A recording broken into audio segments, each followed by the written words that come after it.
I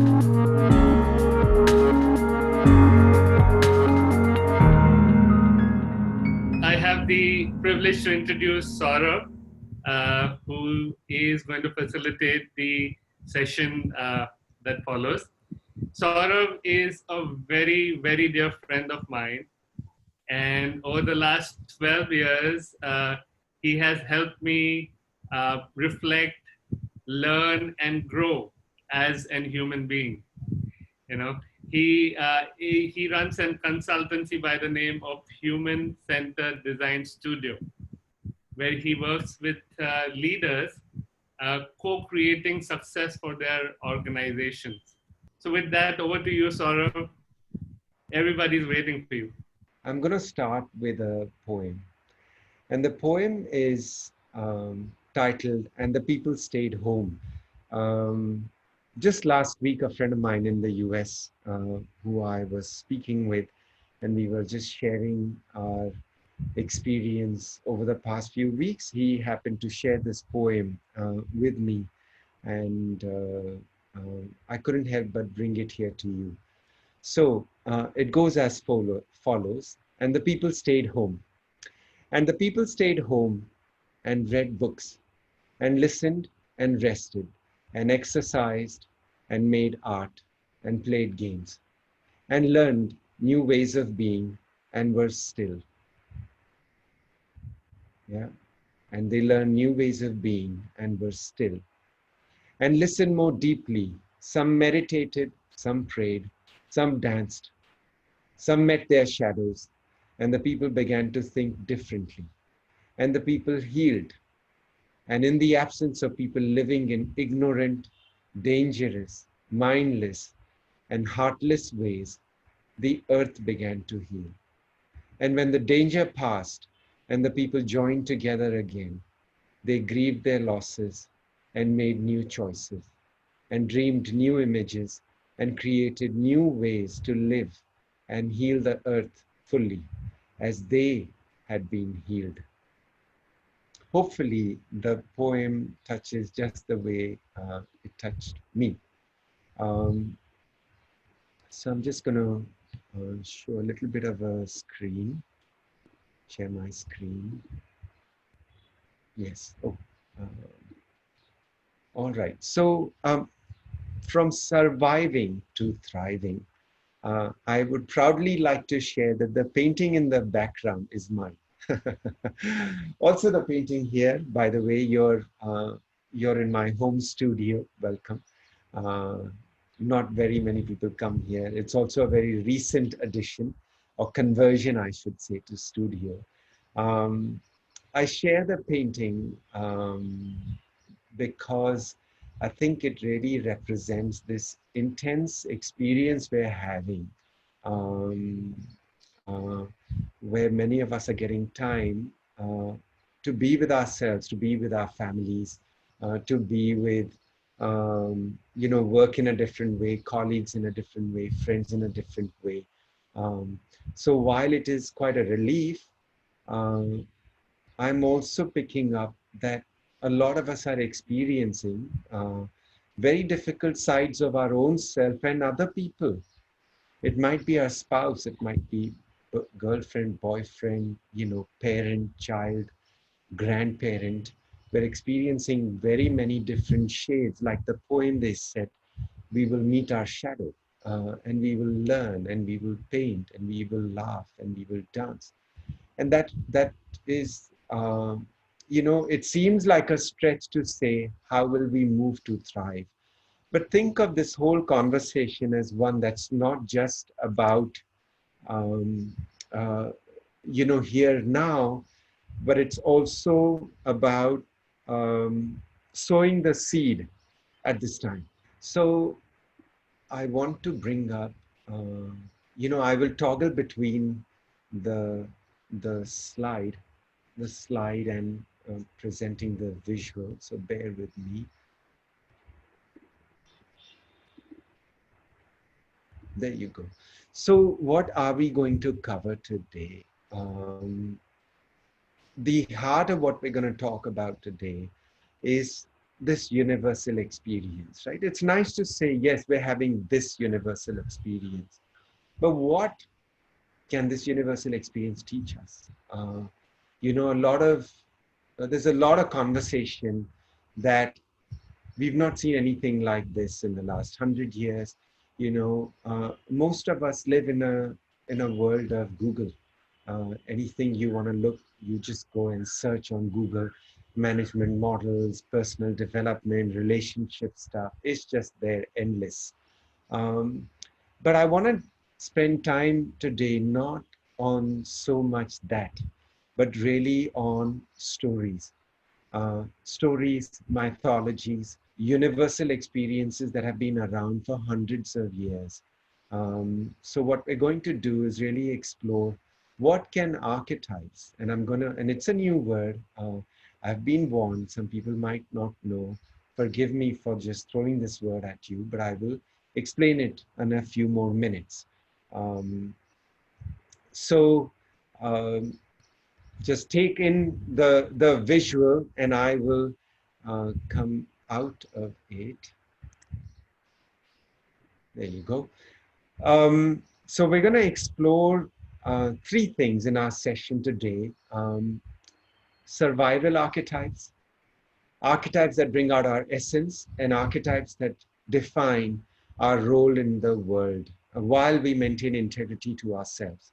So you may have noticed an image on the right. There were two images actually.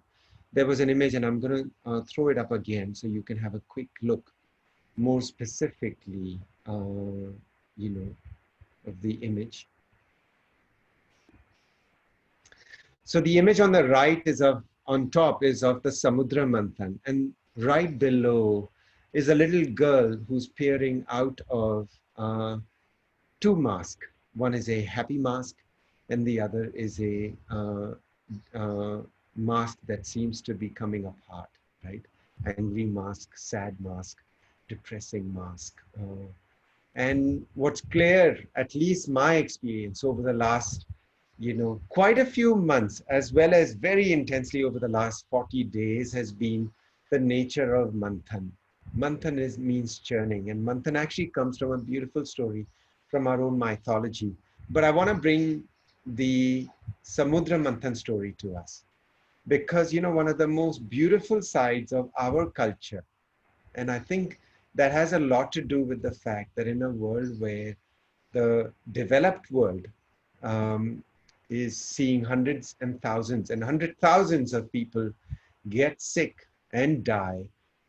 It's true, we don't know what's happening in our own country. There's a lot of unemployment, difficulty in economy, people having lockdown, mental breakdown for a lot of people, difficulty with addiction, women abuse. There's all sorts of bad things happening while there are some beautiful things happening. I can hear birds that never happened, at least in the Bombay that I recall. Um, so there is this extreme, there is this extreme left, extreme right coming together in this manthan. So the story of Manthan actually belongs to a larger story about Kalpavriksha. Kalpavriksha is the tree, the divine tree of knowledge. In today's world, all of us need knowledge, knowledge that can help us to take the right action. What do I do? What do I do about my job? What do I do about my business? What do I do about my team? What do I do about my colleague? How do I respond? Am I doing it right? I feel upset about this, but I can't help myself. How do I respond to, like I've not spent so much time with my spouse. I'm having some real challenges. She's seeing sides of me I've never seen. She has not seen. I'm seeing sides of her I have never seen. I'm seeing sides of me I've never seen. What do we do? How do I get the knowledge to respond in a way that seems the right way, right? And and that's what Kalpavriksha means, right? It's called the tree of knowledge, but what it really means is, as a person, we experience the right knowledge. And I'm going to come out of this now, so you can see me. We have the right knowledge to respond. Now, how did Kalpavriksha come about? It came out of the Samudra Manthan. Now, what the hell is the Samudra Manthan? Some of you may know, some of you may not know. Samudra Manthan came out of a whole story that involves all the gods and the goddesses and Lord Indra of most of all. So Lord Indra was, he's the Lord of the whole universe, all the gods and the goddesses. And he was enjoying himself in heaven and taking his daily round with his elephant, his Vahan, Airavata. And on his rounds, he happened to come across Sage Durvasa. Sage Durvasa is known for giving boons.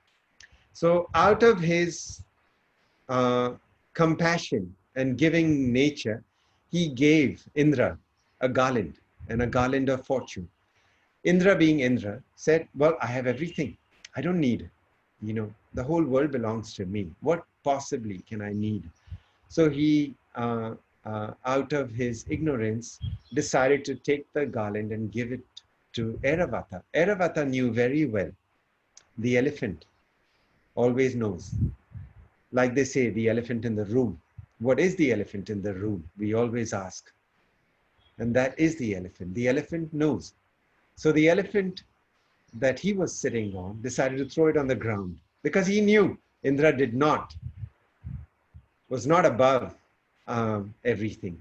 He did have an ego. And as soon as he threw it, Seth Durvasa was furious. And Seth Durvasa was known for his temperament. And he immediately cursed Indra, saying, you will be bereft of your power, of your strength, of your knowledge, so you can respond to things. And he and all the gods fell out of heaven. Now what do we do? The world was now ruled by asuras. Darkness had descended. So Indra doesn't know what to do. Knowledge has been taken away. Power has been taken away. Riches have been taken away. So there are no real means. And he goes from pillar to post, trying to find out what to do. And he lands at Lord Vishnu's house. And Lord Vishnu is just relaxing on that beautiful snake of his with Lakshmi. And he listens to Indra and his troubles and his agony. And he says to Indra, well, what I suggest you do is fighting this is not going to do anything. You will need to be diplomatic. We have to find a way out together. You can't just attack them. You don't even have the strength anymore. Neither do you have the resources. Indra says, okay. He has to become humble. And with humility, he decided to start building partnerships. And he started to go out and talk to people and talk to the different devas. And he started to build alliances with the asuras. And Vishnu had told him, what you're going to have to do is do a tug of war. You will have to do the manthan. And for the manthan, I will give you my snake, which is Vasuki, if I remember that correctly. I'm not an expert on mythology. So you have Vasuki. You will hold one side with the devas, and the asuras will hold the other side, and you will do a tug of war. And so began the tug of war. It lasted many days and many nights. The only trouble with that tug of war, not only who would win, but also the tug of war was going to release this dangerous poison called halahala. And halahala was so dangerous that it would, if it spills and touches anything, it will destroy it. So if it spilled on earth, it would completely destroy earth. So we have a new problem. You solve one problem, out emerges another problem. Does that sound like life? So they said, okay, what are we going to do about that? Vishnu said, look, I can't do anything about that. I can't swallow that kind of poison. I think we should go to Shiva. So they went to Shiva. There is Brahma, but they had already decided to discard Brahma because he only knows how to create, He creates problems, he creates chaos, he creates confusion. That had already been done. Vishnu was helping stabilize things. But what about these destructive things that were going to come out? Um, Only Shiva could handle it. He was the only one who had that power. So they said, okay. Shiva said, okay, I will do this for you. And so began the manthan. And so came out the poison. And so is the story of the blue neck and the blue body of Shiva. It comes from him being able to swallow the poison that comes out of the hala hala. So the Samudra Manthan is a story just like that of, I feel, right? My experience has been, it's of what we're going through. We're going through Manthan. We have been displaced from our existing lives into this chaos. We're surviving. We're connecting with each other. We've been humbled. All our ideas about ourselves, our ideas about other people, our ideas about what is safe, what is unsafe, who is doing the right thing, who is doing the wrong thing, all those ideas have been brought to dust. We've been humbled by nature. And this poison is coming out. It is Shiva, the Shiva inside of us. Our ability to surrender, our ability to experience loss, our ability to give up and give in. Sorry, not give up, but give in. There's a difference between give up and give in. Give up is a resignation. Give in is a surrender, a very deliberate act of having faith. This is a whole new world. All right, I'm just going to throw something up on the screen. So this is exactly what we will work with, right? It's a beautiful story. It's a beautiful story to get to understand the nature of universal experience we're having, which is of Manthan, right? Is being humbled, being forced into survival mode as Indra is dropped down from the heavens onto earth and onto ground, right? Ground reality. Let's come down to the ground reality. We get humbled and we start to find new ways to relate with others, just like Indra had to do. He had to acknowledge, while he may be the Lord, but his command only comes out of approval and understanding and collaboration with the other people. It doesn't just come like that. And that is him getting into his essence of being able to do that, right? And then the worldly archetypes, which are essentially about our role in the world, right? So I'm going to take you through each uh, each human experience of survival, human experience of essence, and human experience of our worldly contribution is depicted in the form of 4 archetypes, right? Each one has 4 archetypes. There are different schools. Some say there are 16, some say there are 32, etc. But for the sake of simplicity, to me, 12 itself is quite a lot to manage. Yeah. Um, hmm. So we will keep going. Well, this was just to depict the my own painting and my own visual experience of all the things that are spewing out. Just on the call, people said, "This is great. I'm enjoying. Damn, frustrating, good and bad." And I think that's the experience we're having. We're truly actually having a Vishnu experience, right? Vishnu, there's a reason, for example, in our stories, and this is why I love stories, right? We have, Vishnu has 10 avatars for a reason, because we have 10 archetypes inside of us, right? If you pray, but you will find there's not a lot of temples where Vishnu is, and this is not so much about religion, but our deities are merely a temporary projection of the divinity inside of us, right? So when I say Shiva out there, what am I really talking about? Is that the Shiva inside of me, or the Vishnu inside of me, the Lakshmi inside of me, the Kali inside of me, So we have Kali quite happily dancing in the world today. She's destroying, but she's also, remember, the most compassionate. Kali is the one, for example, who, she is the one who uh, delivers liberation. Lakshmi doesn't, Saraswati doesn't. it is Kali who delivers liberation. She is the one who gives us moksha or freedom. If you know that one of the biggest goals in our culture is moksha, is liberation, is freedom. Freedom from what? It's freedom from this push and pull that we are feeling. Yeah.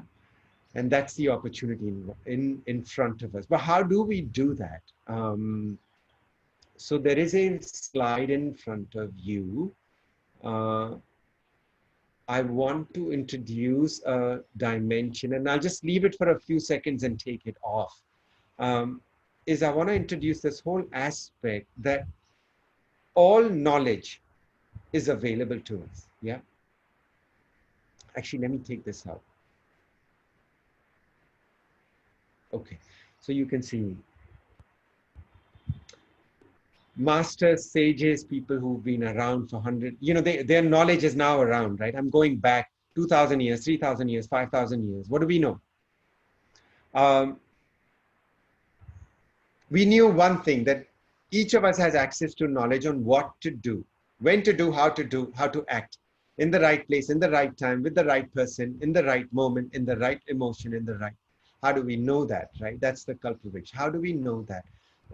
We know that, but when we are born, it gets lost. Now, the reason it gets lost when we are born is that the most traumatic situation we go through in our whole life is the time of our birth. When we leave the mother's womb and we come into the world is the most traumatic time. So the first cycle, the first few months and the first few years of our life are the most challenging. And what we experience with our caregivers makes the most impression on us. Now, and then of course life happens, right? We go through different stages of our life, the childhood, the adolescent, the youth, and the adult, the young adult, and the older adult, and so on and so forth. As we go through different experiences, we're experiencing the ups and the downs, and the ups and the downs, and the sideways, and the back, and the forward, and up and down. All of this causes us trauma in our body. We feel it in our gut, we feel it in our back, we feel it in our hips, we feel it in our knees, we feel it in our ears, our head. We feel that trauma, right? Now, there's different ways, right? A lot of us do yoga, a lot of us do different healing techniques, a lot of us do different things. One of the ways to work with it is what I'm going to share with you, and that is, let me just bring up.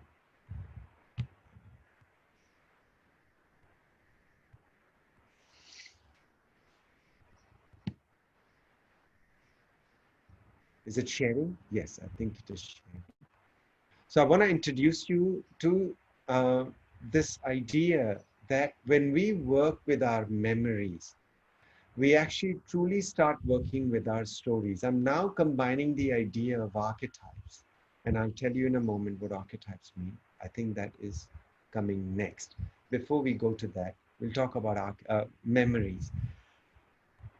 You may have experienced over the last few months, in a few weeks in particular, is memories will start to come up.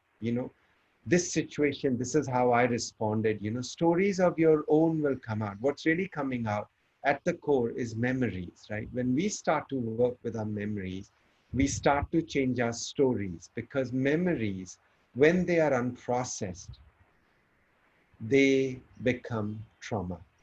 This is not any different from the idea of karma. What is karma? It is an impression. Why is it an impression? Because it left a mark on us. And it left a mark on us because it was not fully processed, right? Many of us, I'm sure, had this experience where you're in a flow, right?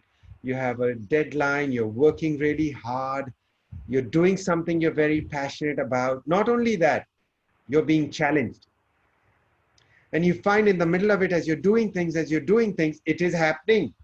You realize you're not doing it, it's just happening. Boom, boom, boom. Before you know it, it's done. And you're like, I don't know how it happened. But hey, when I know how it happens, I know how I feel when it happens, but I don't know how to always create it. There are some methods to create it, right? At those times, there is no memory. You ask someone how you did it. You asked me how I did this painting. It took me 2 days. It drove me nuts. If you ask me how I did it, I cannot tell you. I just know the hell I went through, but I have no idea how I did it. Yes, I used this and I used that, but how it happened, I don't know. I'm sure some of you have that experience, right? When we have that experience, there is no memory. There is no karma. It is clear. It is divine in a way. It is completely potent. But other times when we don't have that experience, sorry, let me switch now. Other times when we don't have that experience, we're in pain, we're troubled, memories are popping up. That karma is wanting to be released. And that's what we're going to work with, right? So now I want to now move to archetypes. How do I organize these memories, right? I've got this memory and I've got that memory and I've got this story going on in the background. I've got this story about the future. I've got this story about this person. I've got this story about my business. I've got this story about, and I've got this story. They are nothing but stories in our minds. I'm not saying it's only your mind, it's also your heart. Your emotions are involved. Let someone give me, right? Well, my spouse in particular, say something very critical to me, and then see me go about my story, right? So the stories are not just script, it has charge, it has energy, it has our identity, right? So when I'm saying stories, there also are stories about identity. Archetypes essentially is a word that comes from, there are certain universal, here's how I like to think about it. There are certain universal energies. They show up in different forms, right? Vishnu is a certain energy of stability. Certain colors create stability. Certain music creates certain stability, right? These universal forms show up in different ways that human beings can experience it, right? Remember, we have only 5 senses, but the world, the way it's happening out there is much, much, much, much bigger. We see nothing more than a fraction, right? In our experience, that energy can be represented in the form of an archetype. That's as simple as I have been able to comprehend, right? The universality of the, the energy, the tone, the frequency is, I'll bring it back to me. Can you see me? I think you can see me. So that universality is called archetypes. What we're going to do over the next few minutes, and I feel we've gone, I'm not doing very well on our time. I'm almost, I think, like 15 minutes behind. Oh, pace up. Okay, thank you. Thanks, Nilu. So I'm now going to take you through 3 sets of archetypes or kinds of memories and stories you may be telling yourself or you may be telling others about what's going on. What we're going to do is make sense and organize them and label them, right? Anything that you cannot name it, you cannot tame it, right? So the rule in life is name it to tame it. If you know how to label it, you know how to manage it. If you cannot explain it, you cannot label it, you cannot give it a language, you can't manage it. So I'm going to now give you some labels to start to work with your own experience and what has been happening. We will first start with survival archetypes that may be at play. There are broadly 4 types, yeah? So what I want you to do as you're going through this, hopefully you are sitting somewhere, grab a piece of paper and just write it down, right? So maybe I'll just give you 30 seconds to do that. Maybe it'll also give me 30 seconds to breathe.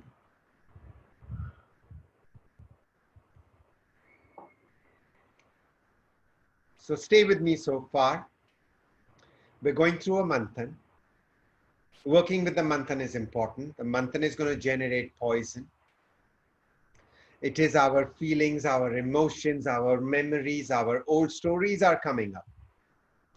Yeah, we have to work with that. Archetypes is nothing but a way to language and give structure to this manthan, this hala hala that is coming up, right? The hala hala is coming up as well as the amrit is coming up, right? What is it? We will label that. So the first one is innocent, right? Innocent, think it's the very early stage, right? it's almost like we come into the world, we're so innocent. Everything is possible. Everything is wonderful. We're like in the mother's, arms, right? Nature is like that. It takes care of us, right? And it's asking us to have that innocence today. Innocent archetype is essentially about willing to let go and be carried and be open and have trust and confidence. Orphan is when we actually don't experience the innocent and we very quickly find that bad things have happened. We have to manage. We have no one to look up to. We don't know. We can't go to anyone to ask for help or take care. And we start to develop a realism about the world. Caregiver, on the other hand, is we're able to offer care, concern to another person, right? You may be experiencing care and concern from someone else. You may be having to offer that to someone else. None of that may be happening. Other people may be demanding that you offer that to them. Warrior, on the other hand, is about learning to compete, set goals, and when necessary, defend yourself. You clear boundaries. This is how we're going to do it. This is what we're going to do it. This is how we're going to manage time, planning, organizing, all of that. Let me now take this out. So innocent is almost like this, right? As simple as, hey, I had this great idea. Nilesh said, let's do this. I was like, wow, this is exciting. Yeah, I had like 5 ideas in my head. I was very innocent, optimistic, trust. Yes, it's Nilesh. Ho jayega.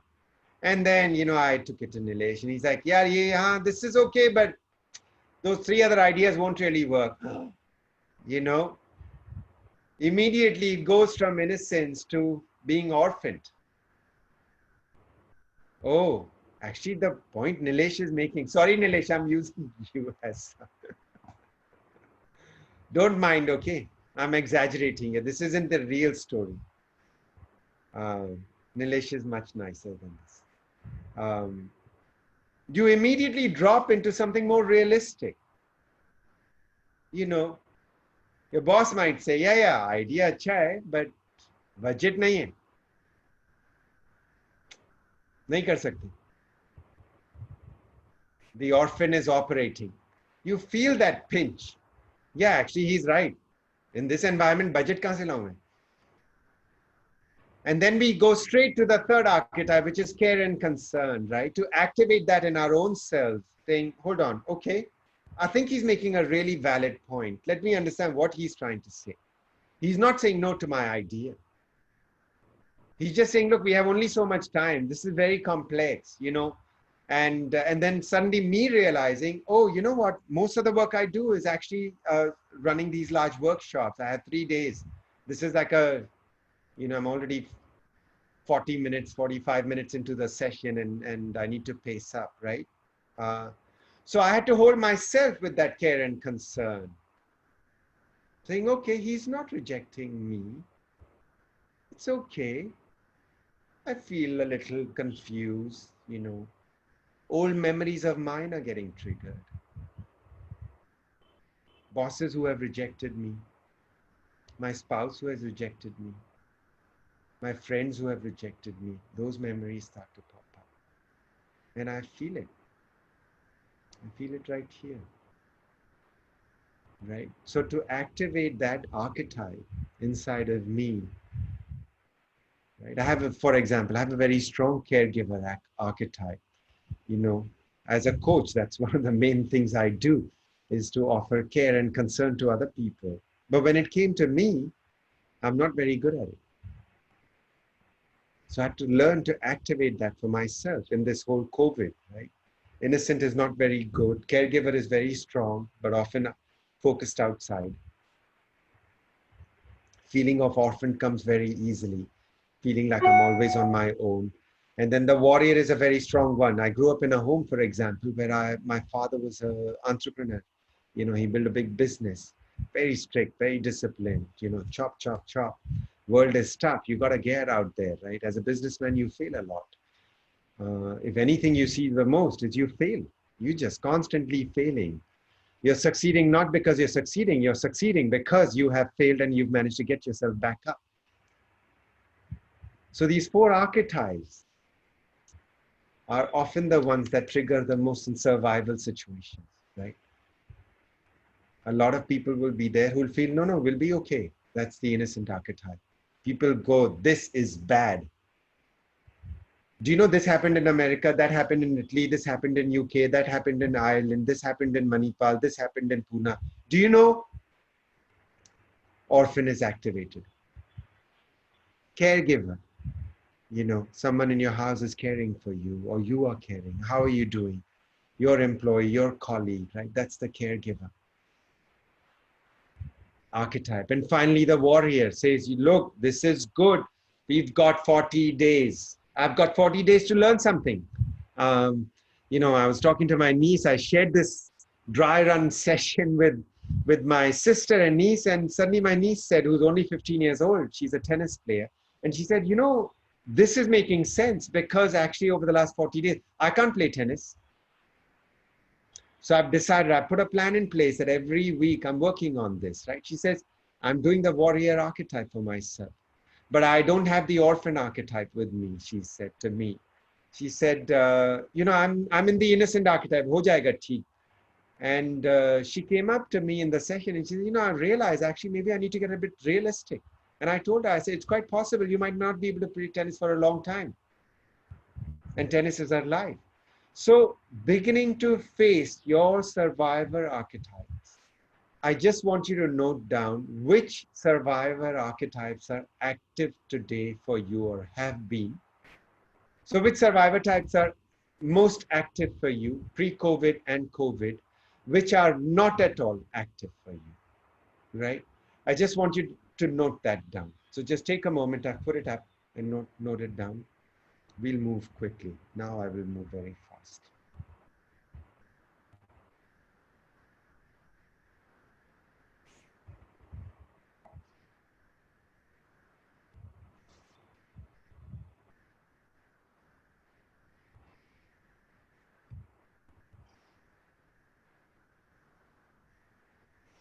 What's important to know is, are you in some way touching all four?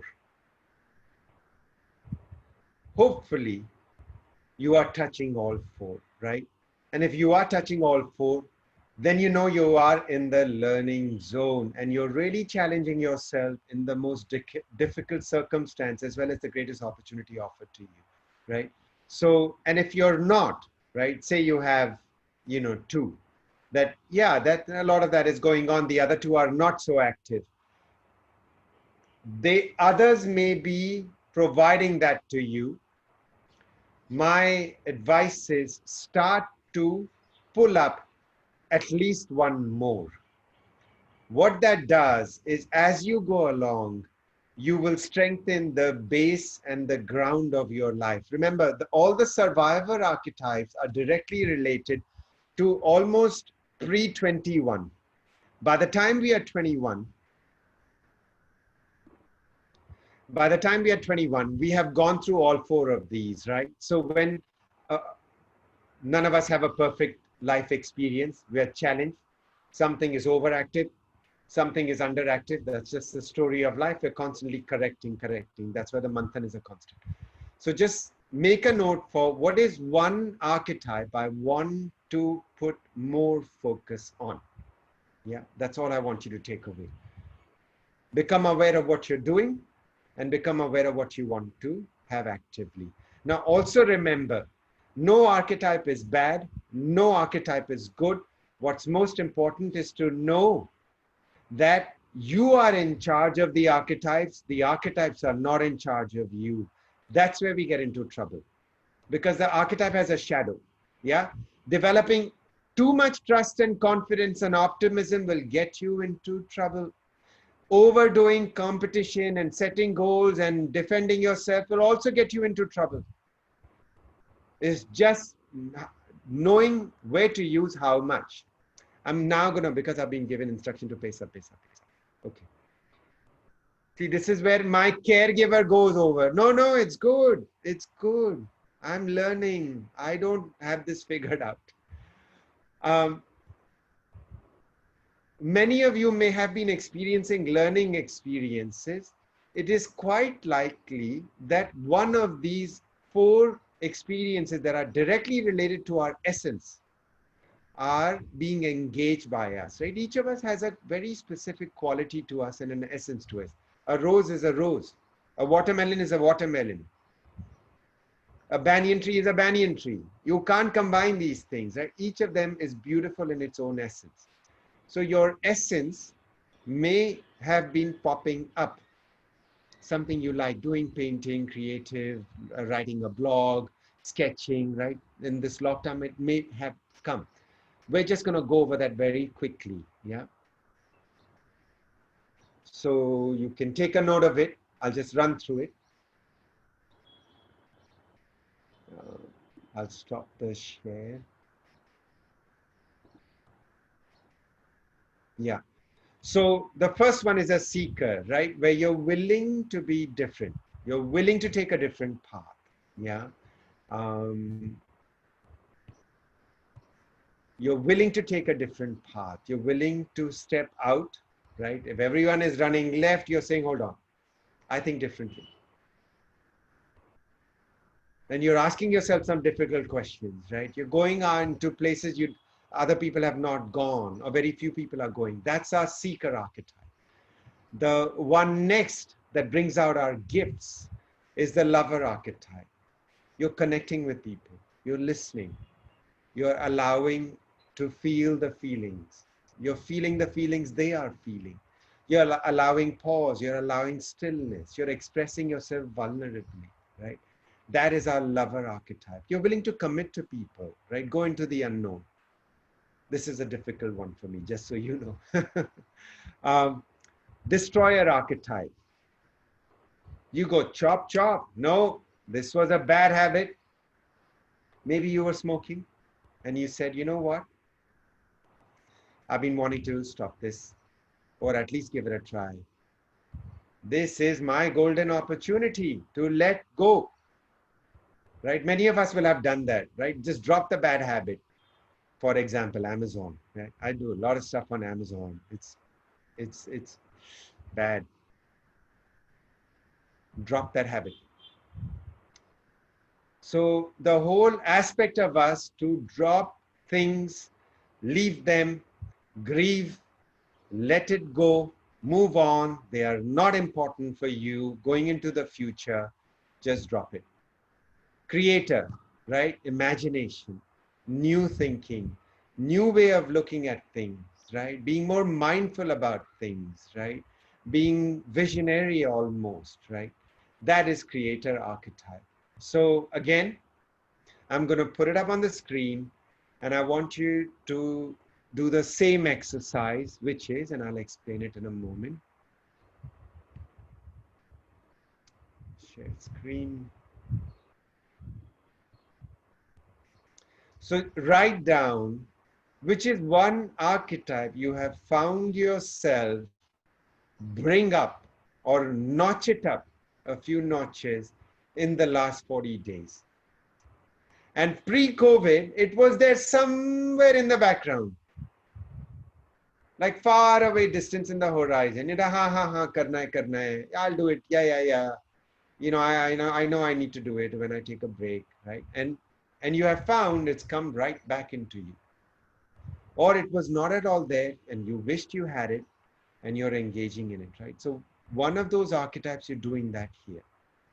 Write down which one is that.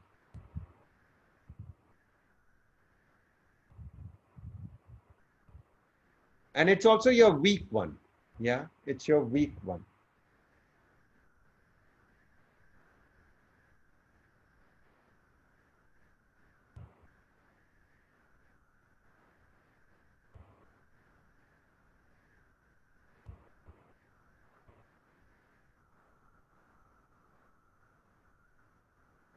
Great. I'm going to keep going. We will now move to the last one. Now, actually, let me stop the screen. Okay, so where are we in the journey? The survivor things that have been cropping up a lot. There are essence things we have been experimenting with unusually over the last, 40 days, 50 days. Hold these two together for yourself. Yeah. I'm going to give you some time to bring that together. For example, I'll just give you my example. Um, I didn't have a lot of innocent in me. Not very optimistic. I like to have things organized, be very clear cut. Data should say where it's going, etc. Right? I didn't have faith. Don't know. Let's see. Anyone who said that to me, I'd be like, yeah, whatever. TK. Go live in your fantasy land. So innocent for me that I started to push it up a little bit, saying, okay, let's have faith, maybe. The other one that I started experimenting a lot with was the creator, right? I've had this old practice for a while. I'd been working on a website. Nilesh knows for 5 years. I've still not done it. I'm not joking. If you go to my LinkedIn profile, it's not there. There is no website. But I'm really working on it. I've actually put things together. And Nilesh said he likes it. So this is a way I am moving into my thriving, pushing up the innocent and pushing up the creator and engaging the destroyer a little bit more, because I'm letting go of some bad things that I've been engaging in, like getting angry, getting upset, engaging in unnecessary rubbish with people where it goes nowhere. And I get hooked, right? It's my emotional hook. So this is just an example of how the two come together to help us come out and go in a direction that is helpful for us. So I'm going to just do the last one now. How do we take all of this into the world out there, which is about living our life in the essence of who we are, as well as with other people, right? It's one thing for me to sit here and do painting and feel very wonderful and organize my website thing and be creative and innocent. That's all well and good, but I have to take it out there, work with other people who will say, ये अच्छा है, ये अच्छा नहीं है, इसका budget आप नहीं कर सकते, या ये आपके बजट में हम नहीं कर सकते, या ये ऐसे नहीं होगा, ये वैसे करना पड़ेगा. All that adaptation has to be done where other people are involved and their gifts are involved. And that's where these four other archetypes come in for us, right? The archetype of the ruler, the magician, the sage, and the jester. And I'm just going to now walk you through it. Just bring myself back. Hopefully you're enjoying my face more than the screen. So magician, what does the magician do? The beauty about the magician is he or she is able to take something from outside, change his mind, change his feeling, change his organizing structure, and actually change the reality outside. I'm sure many of you experience that. You're very upset with someone, you've got a story running, and you say, hold on, this person is not going to change. I have to change. And you find a way to take the situation differently and you change it. And actually your emotional trigger with that person has gone down or disappeared, or you're just more peaceful. You've just come to more. That is the magician archetype.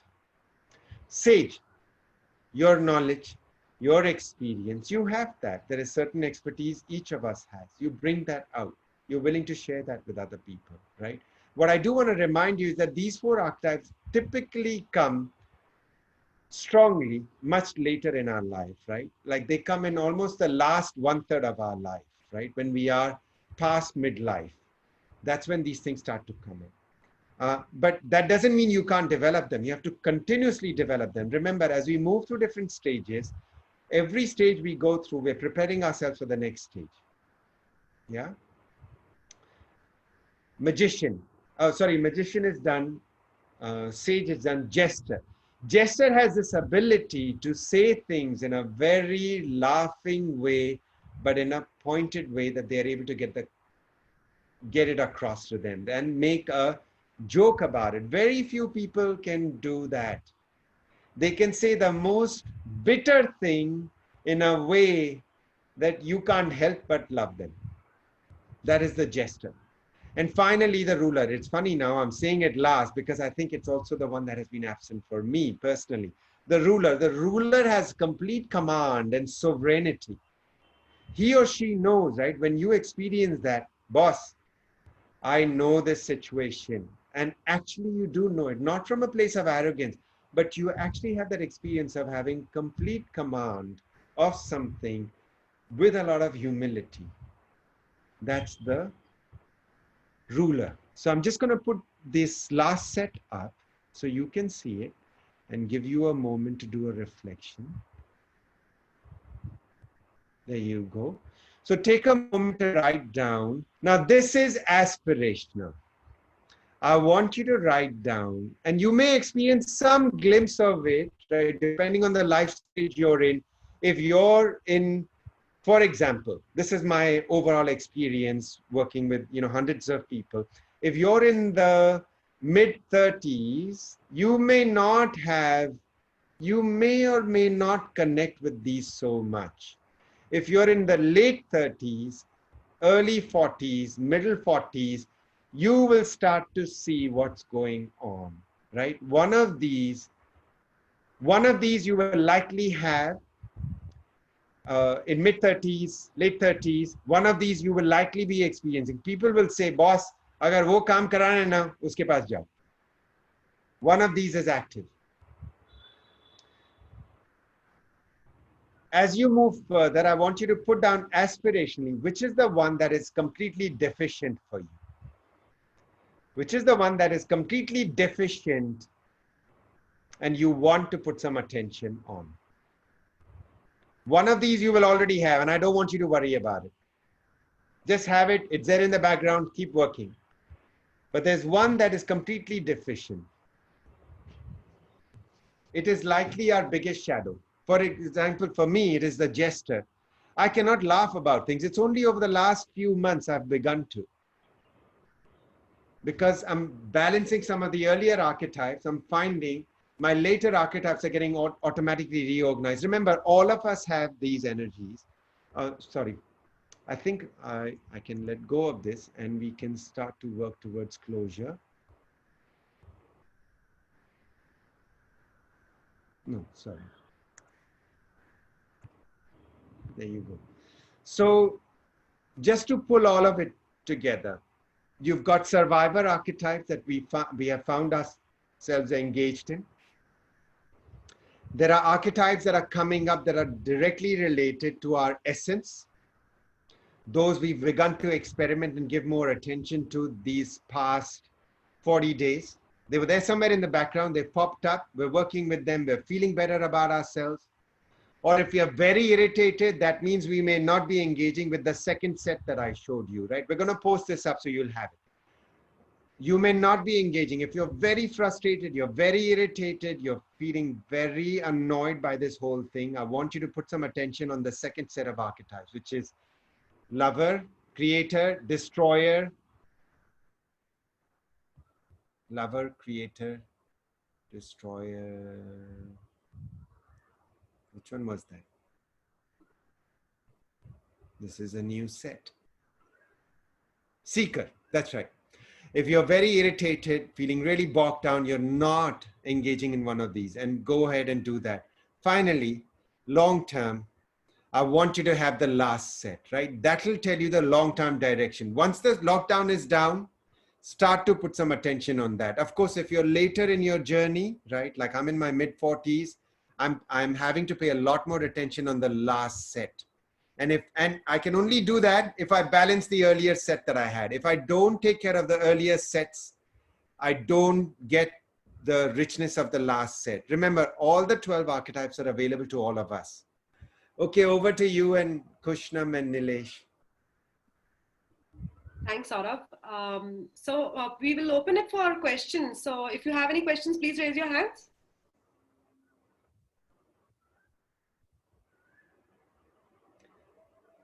Actually, can I make a comment? I see there's someone, Lavina, who shared, I think I have a little bit of everything. Yeah, can I just respond to that? Please do. Yeah, so Lavina, that's great. You're absolutely right. I don't know what life stage you're in or what kind of challenges you're having. What I would do if I want to learn is I would pick one or two situations that are really challenging you. It may be at work, it may be with a person, it may be with a group you're involved in. look at that challenge, and in that challenge, identify which is the one that is overactive, which is the one that is underactive, right? A survivor one may be getting triggered, not very helpful for you. You want your essence operating there. And not just that, you want the other person's essence operating there, right? So sometimes, and I'm not saying you're doing that, but sometimes we tend to gloss over things, right? It's nice to average everything out because then I don't have to look at it. So it may be worthwhile exploring that, taking a particular situation and working with it. But yes, we do have a bit of everything. The other recommendation I can make is, this is based on a lady called Carol Pearson's work. I generally like to work with models that have been tested also a little bit, but that are quite prevalent, for a long time. So you can look up Carol Pearson's work. There's a little bit of a test you can do. I think it's like $15. And, if you feel like it, you can try that out. Okay, thank you, Sorabh. We have a question from Santosh. Santosh, you can ask your question. Sorabh, thanks for, can you hear me, Sorabh? Yes, clearly. Thanks for beautifully putting up the. You're not very clear. I just want to find out, is there any, I said thank you for, really this archetype as a topic in a very short time.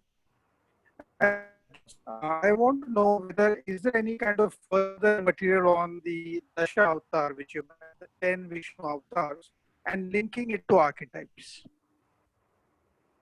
That's a good question. Maybe you and I can work on that. No, there isn't, not that I know of. You can look up Dasha. You can look up Dasha Avatar online. There's a lot of stuff on Dasha Avatar. Yeah. But there isn't, my view on it is that each avatar is one of, so there are 10. The 10 avatars will match with the 10 of the archetypes here, because the other two are actually very clear. I'm sure you figured out. I think Brahma and Shiva is my guess. Sorabh, I think that's an opportunity for you and me to probably co-author a book together. Okay, who is Santosh? Yeah, I'd be happy to do that. We can talk about that. Yeah, sure. Thanks so much. But yeah, my understanding is Shiva, the destroyer, may be one of those. Okay. And Brahma may be the creator. And the other 10, so you've got 10 left out of the 12. Maybe.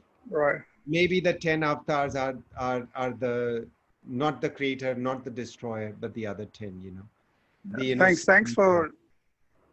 for sharing that analogy, actually. It's the first time I'm kind of seeing it in a different frame.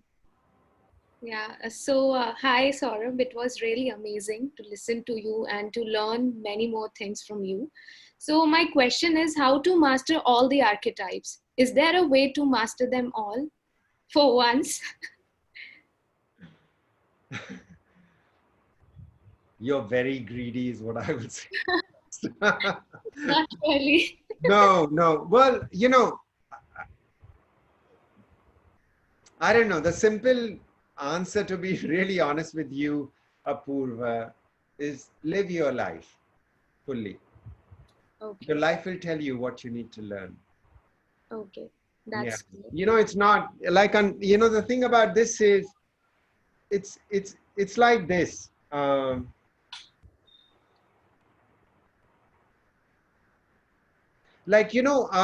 life experience is like a house. Yes. As we go in life, we realize, oh, okay, I have this living room, I can always be like this with people. Great. Yes. I have this bedroom. No, that's me, right? With people I can really trust and be safe with, right? Then there's a public room, public garden, right? So I like to think of ourselves as a house, right? Yes. Now, as you get to know parts of your own house, you'll also start to discover some rooms that have been locked up. Yes, definitely. Yeah. Yes. In those rooms are sitting these other archetypes that we don't even know. So I may have just given you, for example, that, listen, you can have 12 rooms. and you realize, boss, मेरे पास तो 4 ही है अभी. Yes. अभी next कौन सा खोलना है? Yeah. So There choose is one. always Say, okay, let me experiment with this, right? The best way to learn is say, okay, let me try this one. Or best way I like to work with people is forget all this business of archetypes. Say, which situation, which person, what challenge in my life is something I am losing my sleep over. yes. Let me look at that. In that will pop out your next archetype that you need to develop. Yes. So work with your life, work with your challenges. They will tell you what you need to do and what you need to learn. Yes. Thank you. Definitely. I look forward to it. Okay. Thanks, Apurva. Okay, so I think that comes to the end of our session today. And I just want to thank Sorabh for everything. Nilesh, please. Yeah, so thank you. Yeah, thank you everyone. I see we still have quite a large crowd. Yes. I want to say thank you for staying in, not for me, but thank you for staying in for yourself. And I'm so glad, and I hope we've been able to bring some value to you and be helpful. It's a very big value, I think, for all three of us being here with you. So today was just, we wanted to keep the focus today on personal. We deliberately did not go into how we can look at relationships with other people. I do a lot of work when working with difficult circumstances, difficult conversations with other people. It happens all the time in relationships, at work with our boss, or someone who works with us. We're going to explore that. I also work with organizations and larger systemic challenges that people face. So Nilesh and I we're talking about what else we may be able to offer. So if you had other situations coming up, other ideas coming that you think you would be helpful to you and that we did not explore here today, please write to us. I think we are really in a place of learning. All of us are learning. We're only going to get out of this and through this by figuring out what we need from each other and what we can offer to each other, because the world has changed. So please, it would be a real gift to us if you let us know how this did work for you, how this did not work for you, what else would you like to see. So please write to us. And I think Kushnam and Nilesh have the details on that. Thank you, Saurabh. Thank you for taking the time out. Really, it's been a mesmerizing 1.5 hour where we actually got a model to label a lot of feelings that were coming up and were confusing. We felt many feelings coming up together. Now we have a model where we can reflect back and see which ones can be activated at what time. So really, this will help us contemplate and arise of these challenging times, learning something new. So I thank you and I thank all the attendees for being there. And like Sarah said, this is just the start, and there will be a lot more coming on in the sessions ahead. Thank you. Thank you. Thanks, everyone. Bye, everyone. Please take care of yourself. Be safe.